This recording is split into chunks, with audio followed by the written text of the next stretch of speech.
All right, well, let's move on to our next reference. So for our next reference, we will review the Lachish relief. That's the Lachish relief. And according to Wikipedia, it reads, the siege of Lachish is the name given to the Assyrian siege and conquest of the town of Lachish in 701 BC. The siege is documented in several sources, including the Hebrew Bible, Assyrian documents, and in the Lachish relief, a well-preserved series of reliefs which once decorated the Assyrian king Sennacherib's palace at Nineveh. Now, the Lachish relief depicts what occurred during the 2 Chronicles chapter 32.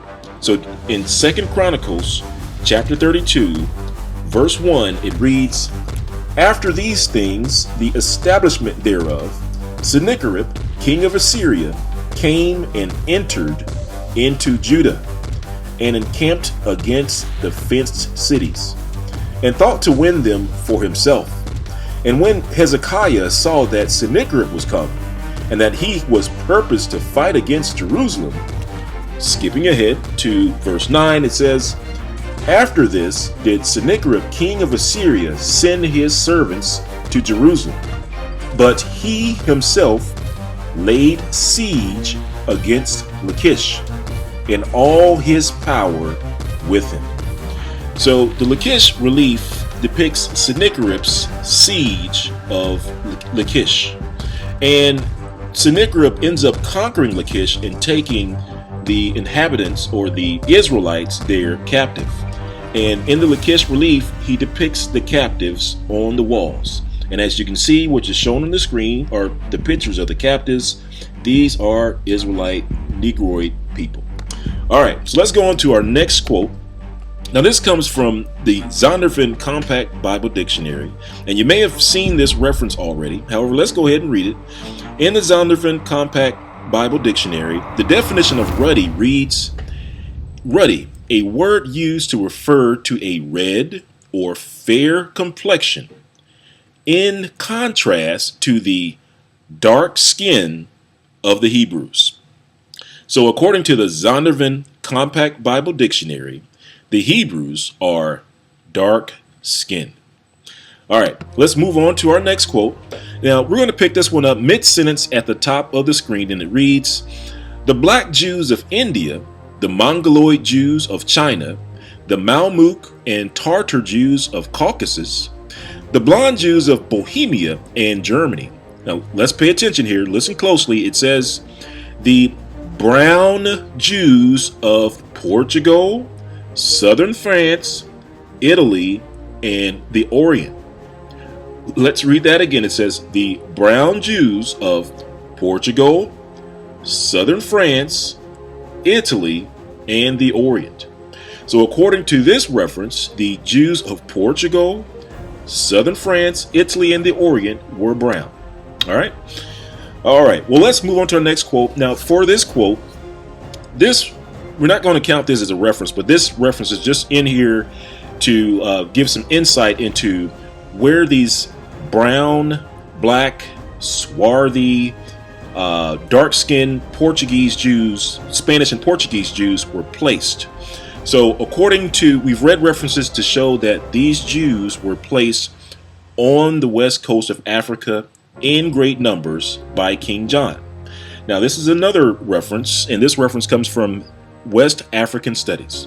Now let's start at the top of the page, and it reads, in connection with this now but little considered island of San Tomé, so called from having been discovered in the year 1472 under the direction of Henry the Navigator on the feast day of the Apostle Thomas. There is an interesting bit of history which has had considerable bearing on the culture of the lower Congo regions. All right, listen closely. It says, the Portuguese, observing the fertility of the soil of this island, decided to establish a colony there for the convenience of trading in the Guinea regions. But the climate was so unwholesome that the abundance of men died before it was well settled and cultivated. violent fevers and cholics that drove them away soon after they were set ashore. The first design of settling there was in the year 1486, but perceived how many perished in the attempt that they could better agree with that of the continent on the coast of Africa. So, in other words, just to kind of recap here, the Portuguese attempted to settle Guinea. However, the first settlers died. So, because the first settlers died, this is what King John did. He said, it was resolved by King John II of Portugal that all the Jews within his dominion, which were vastly numerous, should be obliged to receive baptism, or upon refusal. So if the Jews that refuse to be baptized into Christianity, it says, or upon their refusal, be transported or be sent to the coast of Guinea, which is the west coast of Africa. So let's say that again. It says, it was resolved by King John II of Portugal that all the Jews within his dominion, which were vastly numerous, should be obliged to receive baptism, or the forced baptism of Christianity, or to accept Christianity. And it says, or upon their refusal, so if they refused, they were transported to the coast of Guinea, which is the west coast of Africa. All right, so just wanted to throw that reference in there just to show you that these brown, black, swarthy, dark-skinned Portuguese, Spanish Jews and other Jews these Jews that were scattered throughout the European countries were sent or banished to the west coast of Africa in great numbers. All right, so let's move on to our next quote. And here at the top, we're going to start at the top of the highlighted section here, where it says, whoever lives for a long time in Guinea and is much exposed to the sun becomes almost copper colored. Raphael goes so as far as to assert that the people of the Caucasian race, who are for a considerable time exposed to a tropical sun, gradually assume the color of the Negroes. Now, I'm just going to pause here and just let you know that back then, there were theories that the climate and the sun determined whether or not a person was white or black. So what you're reading here is that this author supposes or hypothesizes that the sun made the Negroes black and the Caucasians white in the upper regions. So this is where that's coming from. This was prevalent back during the time of antiquity. All right, so let's keep reading. Just back up just a little bit. It says, Raphael goes so far as to assert that the people of the Caucasian race, who are for a considerable time exposed to a tropical sun, gradually assume the color of the Negro. There being well authenticated instances of pure Arabs who had become under such circumstances blacker than those accounted very dark among Negroes. And if, as we are informed, the Portuguese colonists of Cacho in West Africa have become black mulattoes. So if you didn't know, black mulattoes are what we would refer to as the Negroes of today. All right. And it goes on to mention several areas on the west coast of Africa. And it says, and those of Cape Verde, the coast of Guinea, which is the west coast of Africa. And then it goes on to name some of these other places here. And if you skip down to the bottom where it says, have after a series of generations become black, or nearly so. All right. And of course, if you kind of read closely, it says, so it cannot altogether be ascribed to intermixture with the natives. So this one shows that the Jews of Portuguese were black. Now, there's some theories as to why they are black, of course, but the point here is that this reference points out that they're black. All right, so let's move on to our next quote. And actually, this is a continuation on the same page, just a little bit further down, where it says, an interesting gradation of all shades down to the Negro black is exhibited by the Jews west of Tumsuk. All right, so I'm not going to read the rest of that, but as you can see, it says an interesting gradation of all shades down to the Negro black is exhibited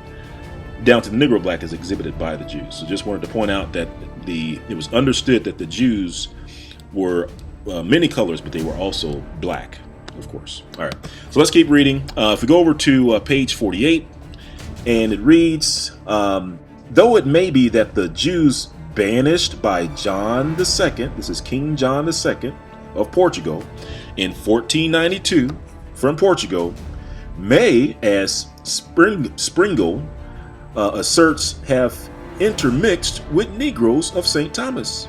It says this must not be considered as the sole cause of their altered complexion. So again, this reference hints at the Negroid features of the Portuguese Jews, and there was theories as to why they looked that way. All right, so let's move on to our next reference as we're trying to pick up the pace here, just trying to close this thing out. So on our reference number 8, it's going to drop down to the first underlined sentence where it says, hence the Jews, who were doubtlessly originally all the same complexion, and who have never intermarried with the nations among whom they sojourn, are found to be white in Germany and Poland, swarthy in Spain and Portugal. So again, these authors references time after time after time, pointing out that these Spanish and Portuguese Jews were swarthy, or they were black, or the Spanish and Portuguese word for black is Negro. Okay, so that's just where that comes from. But let's keep reading. And this author too also believed that climate played a part in the coloration of the Jews. And you'll see it here where it says, swarthy in Spain and Portugal, olive in the Barbary states and Egypt, and black in Hindustan.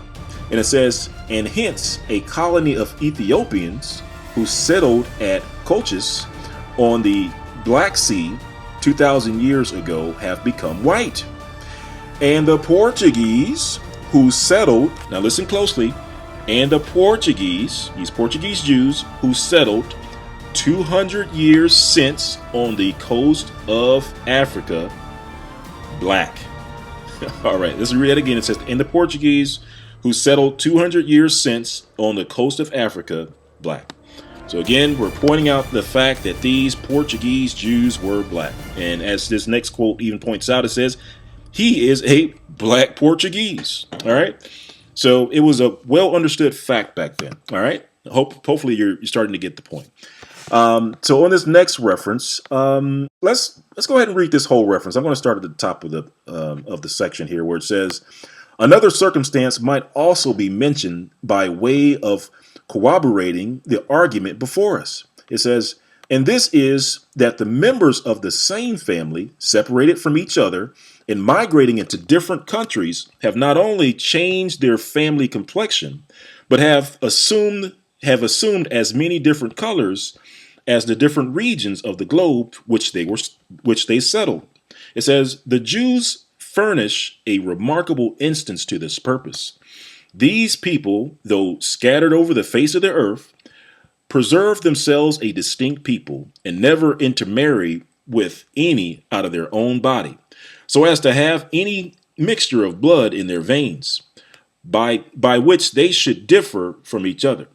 And yet it is an undoubted fact that the English Jew is white, the Portuguese Jew swarthy. All right, so let's read that again. It says the Portuguese Jews swarthy. So now we know that these Portuguese Jews were dark brown or black. And it says the Armenian olive and the Arabian copper colored. And there appear to be as many different species of Jews as the countries in which they reside.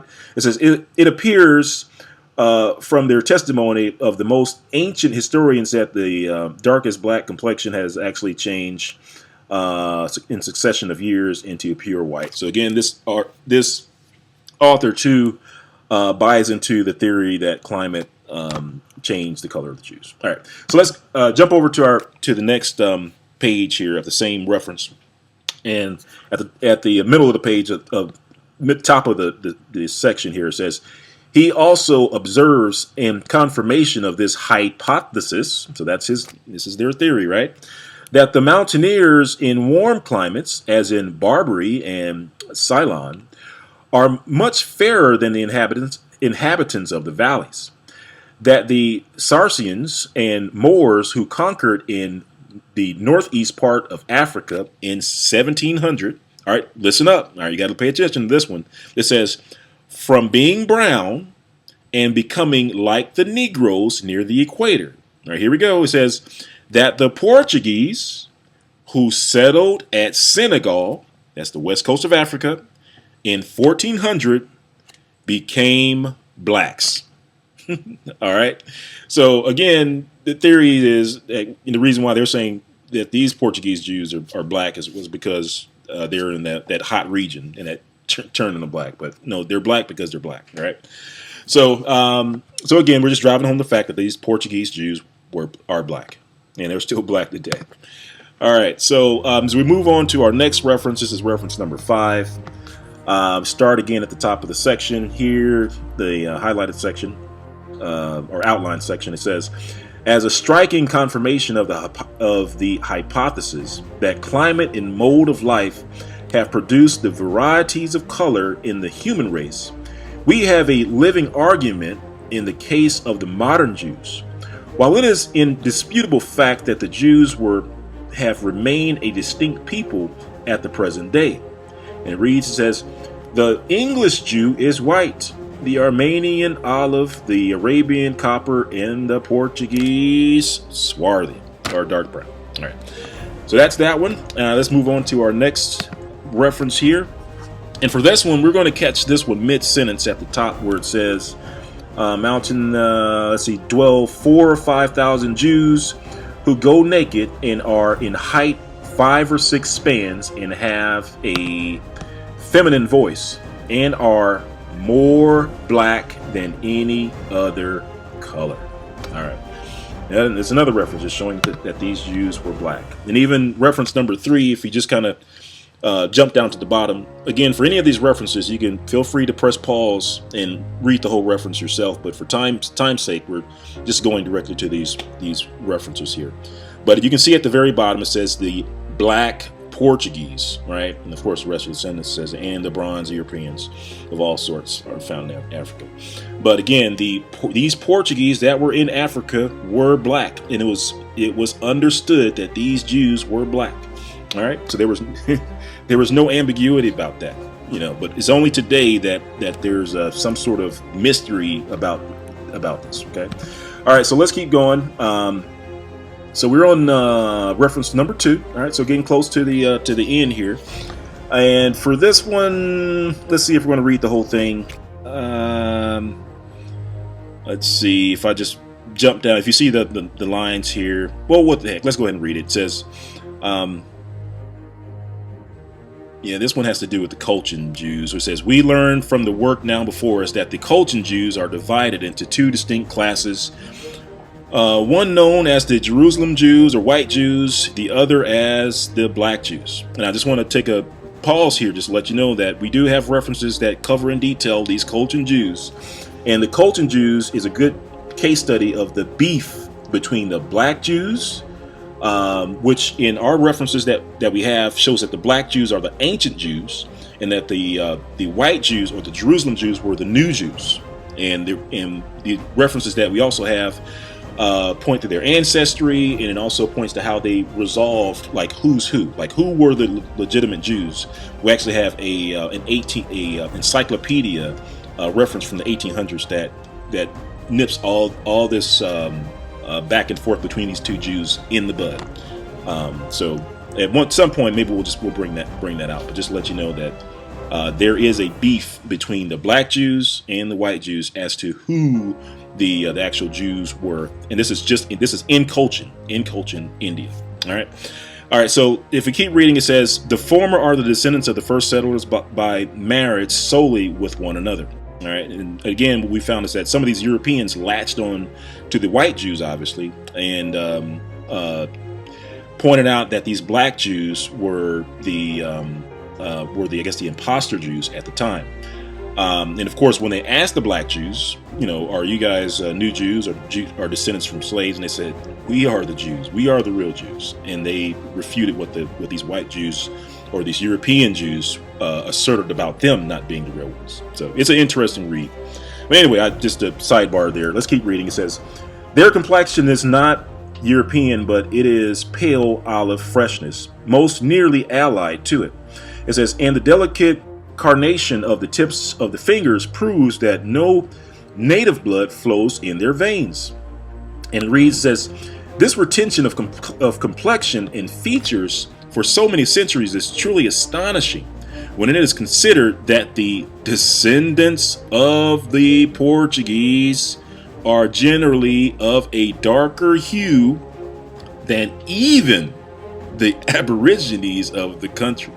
All right, let me just read that again. It says that the descendants of the Portuguese, and that these are the Portuguese Jews, are generally darker, of a darker hue than even the Aborigines of the country. So what they're saying is that the Portuguese Jews were blacker than the Africans. I mean, blacker than the native Africans, or darker brown than the native Africans when they arrived in Africa. All right, well, we're down to our last reference, and even though it says number 2, it's actually number 1, but I actually have multiple for this one. And for this, I thought it would be appropriate to kind of close this one out with a couple of Bible verses.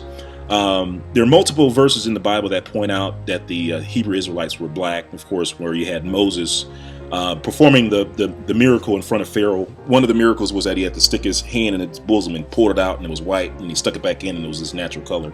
So, of course, based off of that, we know that Moses was not white, right? Or when the Israelites came out of Egypt and they were seen that they were mistaken for Egyptians. That's one. And also, we know that the Messiah, Yahshua, fled into Egypt to hide. So, that also pointed to him being dark as well. And also, the apostle Shaul, or Paul, was also mistaken for an Egyptian as well. So we won't necessarily touch any of those scriptures, and there are also some other scriptures in here.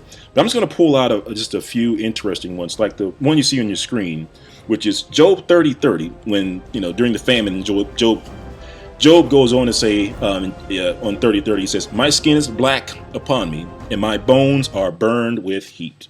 And of course, if you're familiar with the way famine works in the human body, right?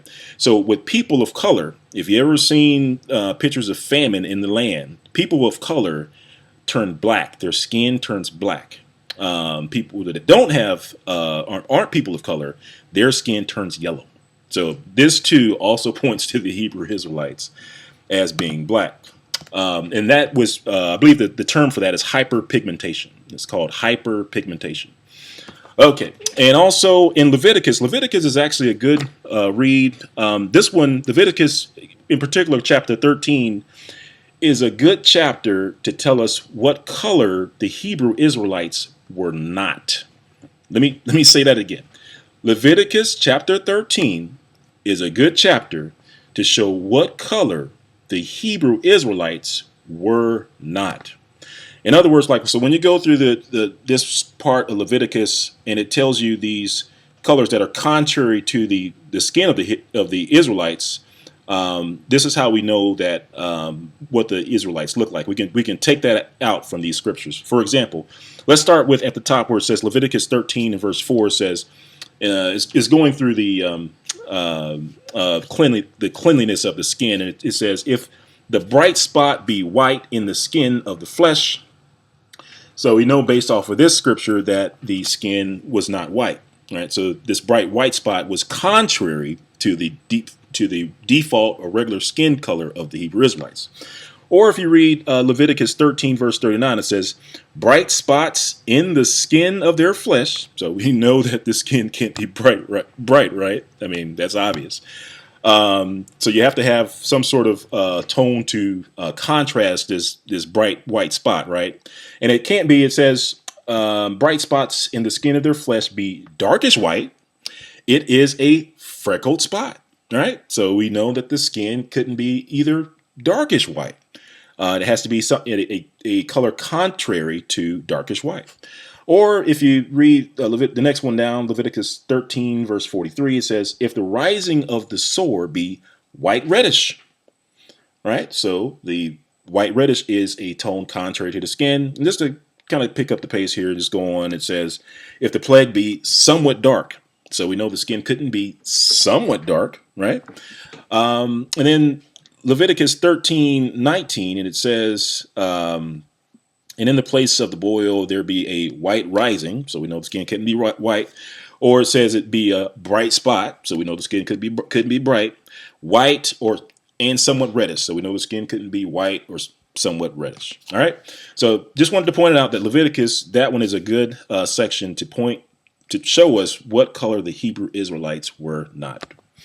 All right, and then finally, we're still on number one here. Kind of struggled to figure out which ones would be number one, but I thought it'd be appropriate to close out on some of the descriptions of Christ in the Bible. But before we do that, I do want to start off with a quote from Flavius Josephus, who was around during the time of Shaul or Paul. And Flavius Josephus, in the Slavic copy of Christ, that book contains a detailed description of Christ. However, I will point out that the Western copy, if you get it from like the Amazon bookstore, some of these Western copies have this description of Christ deleted. Like in particular, the part that deals with skin, you'll find that this is actually deleted. But since we have a Slavic copy or a translation of the Slavic copy, let's read what we have. And it says, at the time there appeared a certain man of magic power. If it be met to call him man, whose name is Yahshua. It says Jesus, but it's Yahshua, because we know there wasn't a J back then. So it's whose name is Yahshua, whom certain Greeks call a son of Yah, but his disciples call the true prophet. Then it says, listen closely, it says, he was a man of simple appearance, mature age, and get this, black skinned. And it goes on to say, short in growth, 3 cubits tall, and some other descriptions of Christ. But the main one I wanted to point out there is black skin. It says, he was a man of simple appearance, mature age, black skin, right? So according to Flavius Josephus, Christ was a black man, all right? And again, he was around during the time of the Apostle Paul. And he was also there during the fall of Jerusalem under General Titus. So that was around 70 AD as well. All right, so let's close this out with a couple of Bible scriptures. We'll start with Daniel.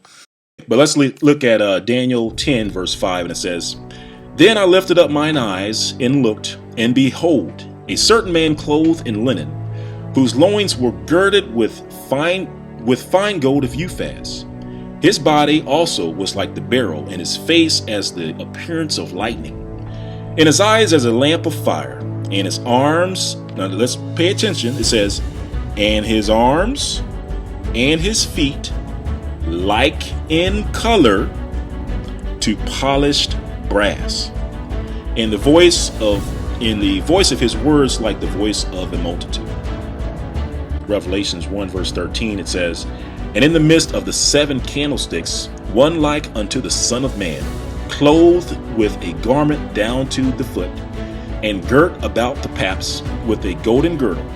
His head and his hairs were white like wool, as white as snow, and his eyes were as a flame of fire. Now listen closely. This is just like what Daniel 10:5 says. It says, and his feet like unto fine brass. All right, we read that, and it says, as if, now we're getting some more information, it says, as if they burned, past tense, in a furnace, and his voice as the sound of the multitude. So I just want to point out the fact that it says, as if they burned. Burn is ED, right? That's past tense. So that points to the finished state of brass after it's burned.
But actually, I do want to go ahead and thank you at this point for watching, and I hope you enjoyed the series.